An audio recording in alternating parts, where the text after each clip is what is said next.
Wars Celebration Orlando. How about those panels yesterday and Thursday, huh? Well, we are just getting started. You ready for more? You guys aren't tired, are you?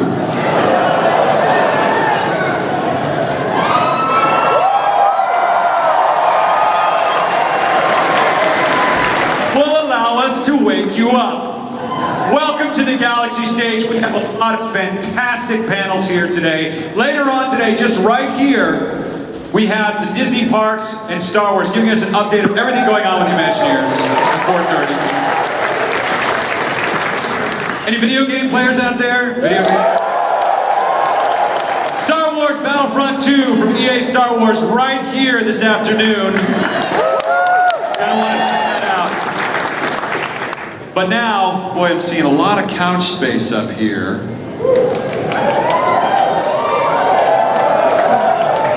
Listen, they're all backstage and they can hear you.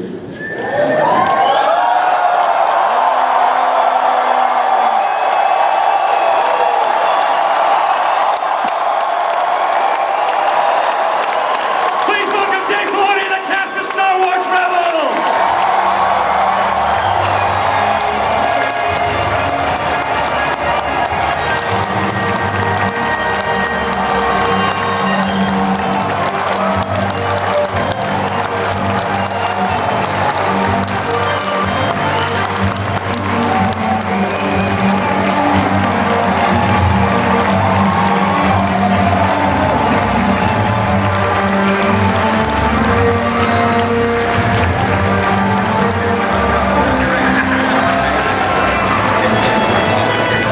Taylor doesn't like me. And that's the hardest part. Are you good? Are you good, Taylor? Are you good? I think so. All right. He just took like 60 pictures of himself. That was fantastic. It's okay, I got it all. All of you, I they're got it all all, of you. dude. It's all good. Thank you for coming to talk to this small group of friends about Star Wars Rebels. For those of you here at Star Wars Celebration Orlando 2017, here at the Galaxy stage and in the other stages where we're streaming to remotely, thank you so much for making it this morning. And to all of you watching around the world, StarWars.com, thank you so much. The cast of Star Wars Rebels, I am so excited to get started. You guys excited?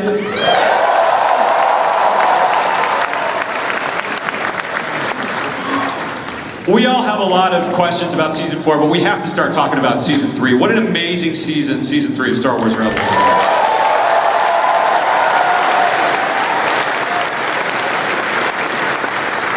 And you know what immediately comes to mind is that incredible Twin Sons episode. Taylor, amazing job, Ezra. Fantastic.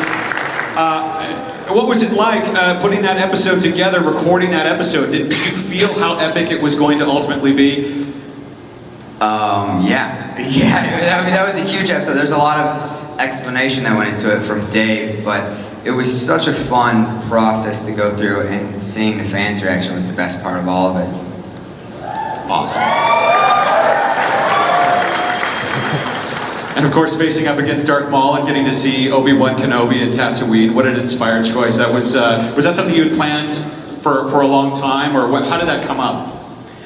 It was something we discussed ever since Maul came back. It's not just about bringing Maul back, but then you also look at how that affects the character of Obi-Wan. And Obi-Wan always been seen as this Jedi that took out the Sith Lord before the Clone Wars, and it was kind of a validating thing for him. And in a way, when we were on the Clone Wars, we're like, oh, it's kind of sad because he loses that mantle, and then you start to go down the list of what's going to happen to Maul in the end. And then you're like, I don't know if I feel right about anybody taking him out except Obi-Wan. You know, and so what became clear was that it's a character arc for Maul and a character arc for Obi-Wan, from when they have their confrontation in Phantom Menace to the confrontation they have in Clone Wars, because there Maul really tries to make Obi-Wan feel all the things he feels and all the evil things, and that is the challenge point that you could say in a lot of ways Anakin fails, because he lets his passions overcome him and his personal selfishness to hold on to things. And Obi-Wan and Satine let that go because they understand the greater good. They understand that, a power that's greater than you can possibly imagine, which is selfless power, to give selflessly. So Obi-Wan starts that arc and he completes it. So when he sees Maul, who's obsessed with power and greed, which are things you can never satisfy, when they come back together in the end, it's like Obi-Wan actually pities him and he doesn't want to destroy him, but he's really left with no choice. So the story arc then is always about what George has always said Star Wars is about, ultimately the dark and the light, selfishness and selflessness, and the path to enlightenment and the path to oblivion. That's what that's about.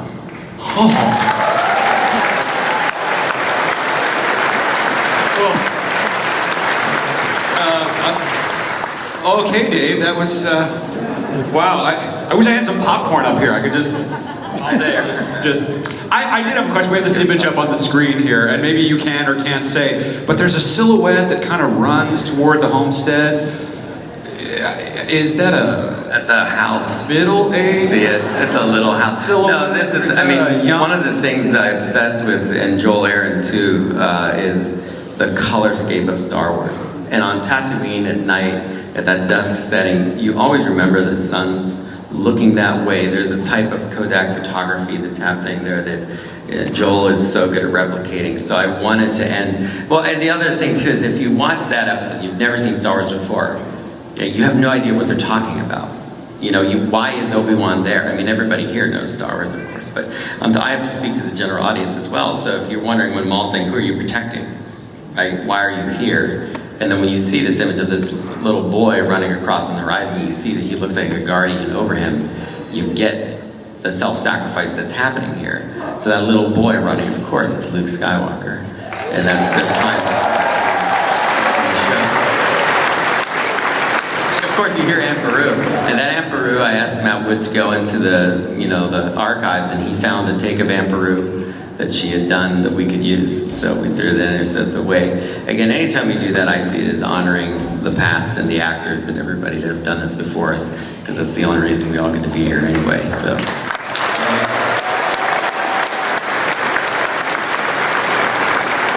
And this was just one amazing moment in season 3, but there were so many more. I have to talk about Admiral Thrawn.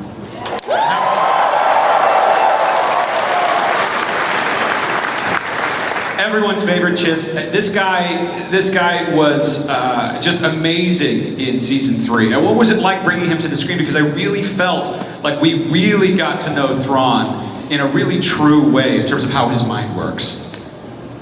Well, again, there's an opportunity in our show to bring characters back that maybe have been, taken to the side or made into legends. And I read that stuff just like you guys, and studied Kiri Hart, and we, really liked Thrawn. So Thrawn was in the discussion from the beginning of Rebels. But again, it has to make sense when you can use him, and if you can use him the right way. You can't change him. He has to be true to who he is. We had a really interesting kinetic match in the fact that Sabine does art, and Thrawn obviously studies art. So that felt like, wow, that's a really good fit, because, while her art is expressive for her, it could also undermine them in some ways, because Thrawn's so smart. Once we started developing Thrawn, and obviously we had the books, we brought Tim in, because it's his character. I think that's a critical thing. So Timothy Zahn, thank you for that great character. It was a privilege to bring to the screen. And I told him yesterday, I said, when you see the love that everybody has for Thrawn, and it lit up in London when we showed that, and hear the applause. Make no mistake, I really appreciate people think we've done a great job. Lars Mikkelsen has been phenomenal as Thrawn. One of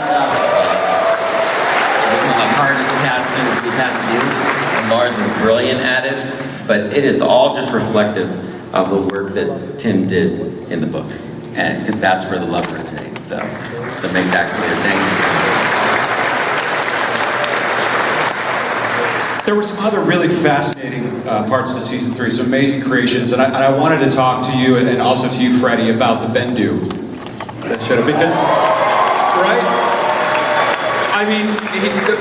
His everything from how he appeared to those scenes to sort of the mythology behind it. What were those discussions like creatively when you were putting together those episodes in terms of talking about the Force and balancing the tone of Kanan with the Bendu? Well, for Kanan, Bendu is another teacher, sort of his teacher for season 3. I guess his teacher was the Inquisitor in season 1, probably Maul in season 2, and now he finally gets somebody decent, somewhat decent. Sorry, Sam. So for me, he's my Force Moose. That's what I always called him with Dave. I grew up watching the Neverending Story, so he was very reminiscent of the Nothing and the Rock Bible, sort of combined into one. And so that's who he represented for me. And we were lucky enough to have it phenomenally voiced by Tom, who put this amazing sort of weight and gravity to it. But for Kanan, it's about, you know, learning how to walk, learning how to crawl, learning how to see, learning how to literally live and survive. And the Bendu gives him very tough, in the middle type love. There's just the character arcs of the season were just phenomenal. That was a huge highlight for me. Not only an incredible character that you interacted with, but also He's my favorite character in the whole series. The Bendu? Yeah. He's my favorite character in the whole series. You also had an incredible episode with Sabine, Tia.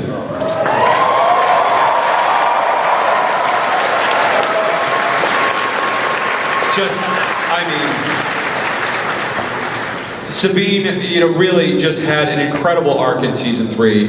Tell us about your experience bringing that to life, voicing that in the studio with Dave and with Freddie and everyone else.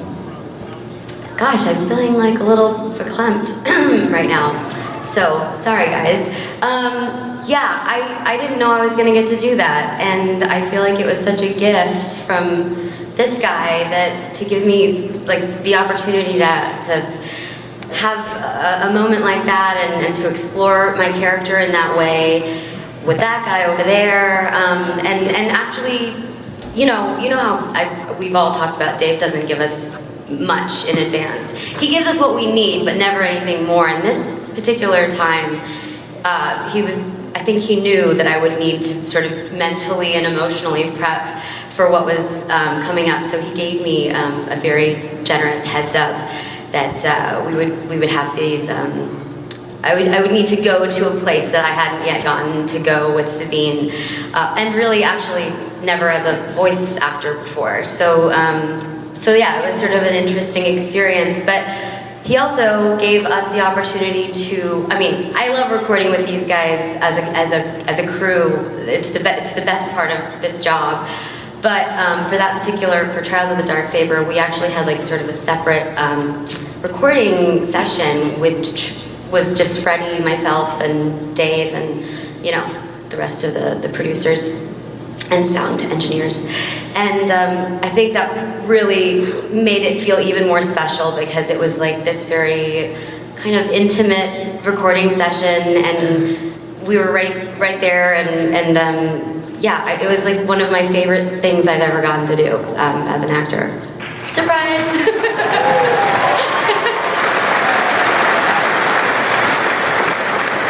Well, it was just incredible. I mean, it was not just the sort of the new side of her that you're showing in terms of vulnerability, but through that, just incredible strength.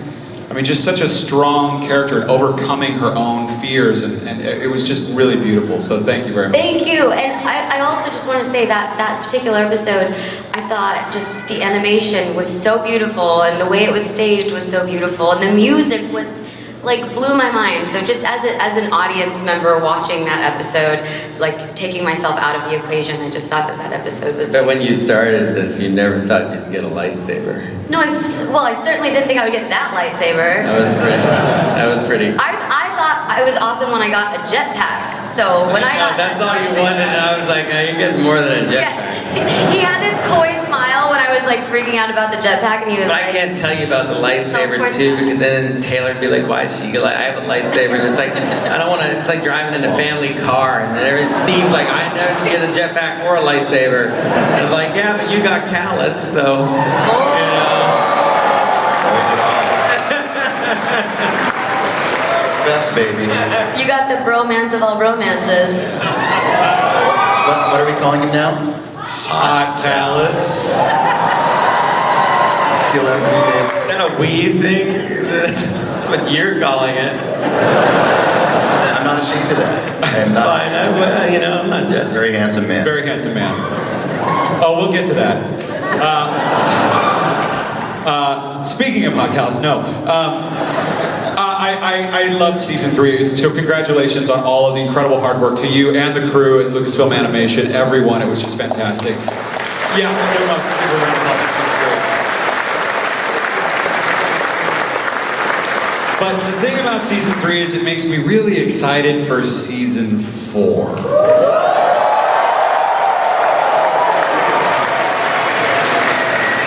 I want to ask you all about your characters in season 4, what we can kind of expect to see from those characters. Vanessa, I want to talk about Hera. What can we kind of see from Hera? Look at that! Look at that! What are we going to see from Hera in season 4? How any changes, any growth, any continuation that you can tell us about from season 3? Well, I think it's still the same agenda, but I believe her focus is much more sharp as it needs to be. I think things are coming really sort of to a pinpoint there. And I think she's really impacted by the losses that the group experienced in season 3. And I think she's more focused and committed than ever to get the job done. It's vital, it's essential. And not that she was kidding earlier, but I think the windows of opportunity and not the hope, because they always have hope, but I feel that they are pressed to the very edges of their ability to handle what's put before them. And it's now time to really get it done. And I think you'll see that in season 4.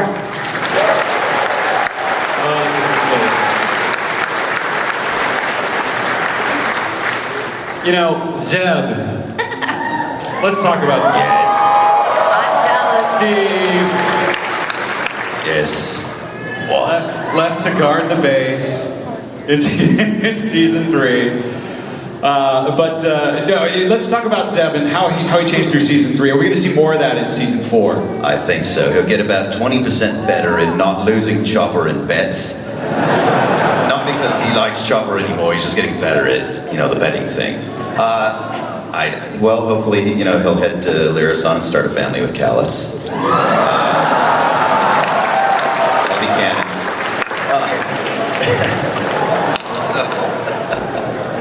No, I don't know. Dave and I were talking about this earlier, and he's sort of become more of an uncle than a brother, and I was thinking that before you said that, Dave. So he's actually becoming a more responsible citizen, I think, rather than just being a tough musclehead.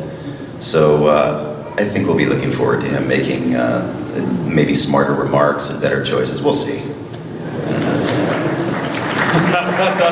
He's not just the muscle. I mean, what a fantastic character. Yeah. Muscle doesn't count when you have a dark saber next to you, Well, you mentioned Callus.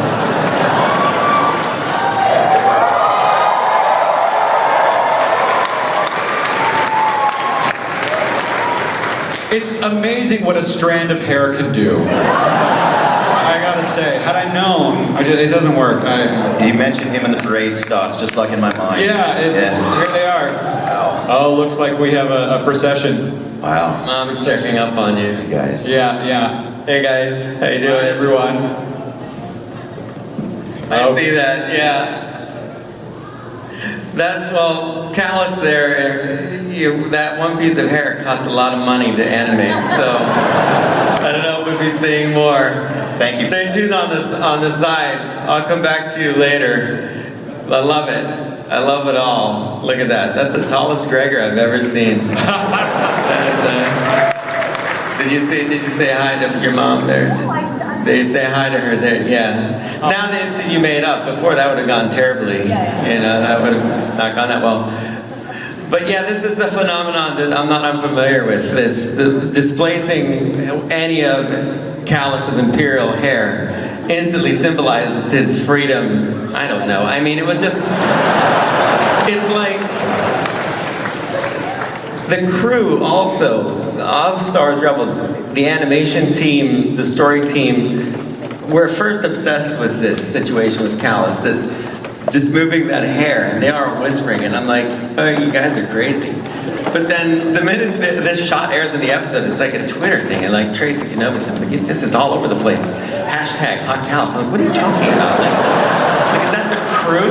I think The Tracy crew doing Kenobi that? might have She started might have that started it. hashtag. Yeah, it's an inside job, but hey, you know, Hey, whatever works. awesome. I mean, David is awesome. So I think when you put his voice with that hair, I guess, I don't know. I'd like to feel that I inspired a little. Season 4 is really Season 4. all about this now. I went and rewrote it in 2 weeks. So we'll see. We'll see what develops. Oh, internet, what have you wrought? Well, now I want to talk about another character in season 4, about how this character might be evolving and what we can expect from them. Especially now, you know, I don't know what it's like working with this character now that they're a movie star, and you know, I don't know if they're giving you any problems. But can we talk about Chop? Yeah. Chopper. I'm sorry. Well, he's very much the same. He was a tough negotiator for season 4 because he did this film, and I tried to point out, it's like, you know, but I've never seen you in it, and he like sends me a still, and I'm like, and puts an arrow on it, and I'm like, does it count if you have to do that much work? And he says yes, and then, you know, I visited him when he was out there in London, and he was, you know, he was causing real trouble. Everybody on the crew of Rogue One knew who he was, and I was like, oh, that's not a good sign. And it was weird to hear people talking about him, like, before I saw him. And he was, you know, backstage and grumbling about R2. You know, I'm like, but he's a movie star. Dude. You're a TV star. It's just a little different right now. You'll get there maybe. But, you know, he's a good droid. But you guys side with him. That's frightening. It was a little premature that he trashed his trailer. He wasn't that big yet. Well, the thing about Chopper is that he doesn't have an arc. He doesn't, and that's what he's upset with me about. But Chopper's more of a reveal. You know, he's more of a person that you learn a person, droid. But you learn more about him. I think, for me, it's like everybody's underestimated to think he's just grumpy. And sometimes what you find out is that when someone's that cantankerous, that actually means they care the most. So what you'll find out about Chopper probably in season 4 is that he has a bigger heart than you realize, because when the chips are really down, he likes these guys. So we'll see how that comes through.